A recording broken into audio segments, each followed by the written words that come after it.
Welcome to the first Meet the Media debate hosted by PR Newswire in association with Corpcom's magazine. Giles, would you like to sure, start? Thank you. Our network of agencies has been running an online survey with journalists for the last 4 years, looking at their changing habits with regard to digital. There was one thing that we asked which was really interesting in the survey this year, which was about where people source stories from and where they verify stories.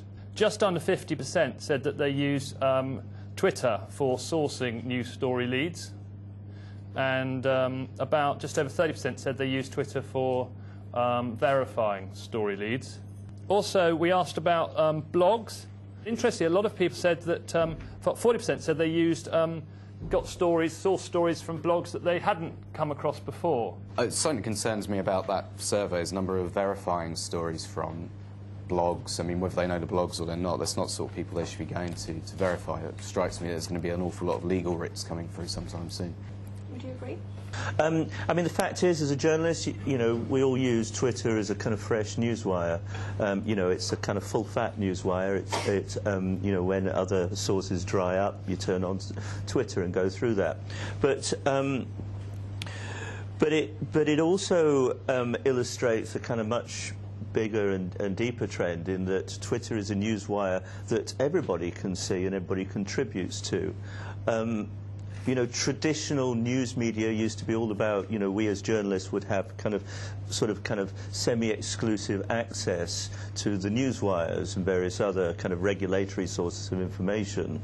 All those sources are now completely public, you know, whether it's PR Newswire or whether it's the regulatory news service from the London Stock Exchange. And we do find that Twitter has the effect of removing the kind of exclusivity from every single story across the whole space. You know, it's you know, the value of an exclusive has quite literally gone to zero.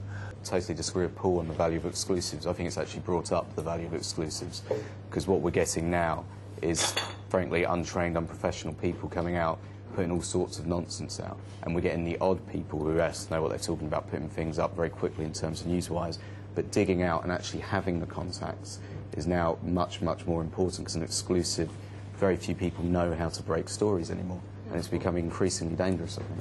I mean, Andrew, have you found that journalists are coming increasingly to you and asking for more social media sort of aspects to, you know, the news wires that you're producing? Yes, but I don't think that's necessarily relevant to Twitter in any particular way.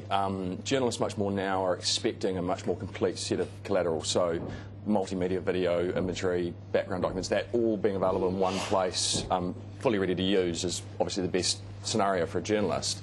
In terms of Twitter specifically, I mean, I don't see Twitter itself as a content platform. It's nothing more than a conduit or an aggregator to be used exactly the same as you would any other kind of search tool. And it's got a long way to go before it's going to reach the level of trust that something like a Newswire or a direct contact with a corporate spokesperson has.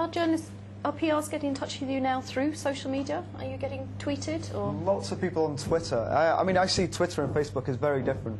Facebook is very much a personal thing, whereas Twitter is predominantly a professional thing. I mean, I had a PR once befriend me on Facebook and then tried to pitch stories through it, which I didn't take kindly to at all, and then kicked her off my Facebook. Whereas on Twitter, you kind of expect and encourage that. So I would definitely draw a line between the two. We think we'd probably open up to the floor to get some questions. So there's some microphones coming through.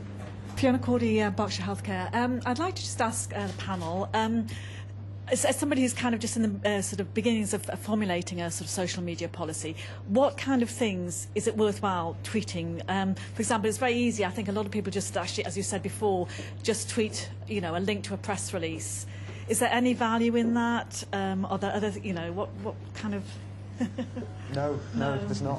my inbox is already full of press releases. Sure. There's no point tweeting them at me as well.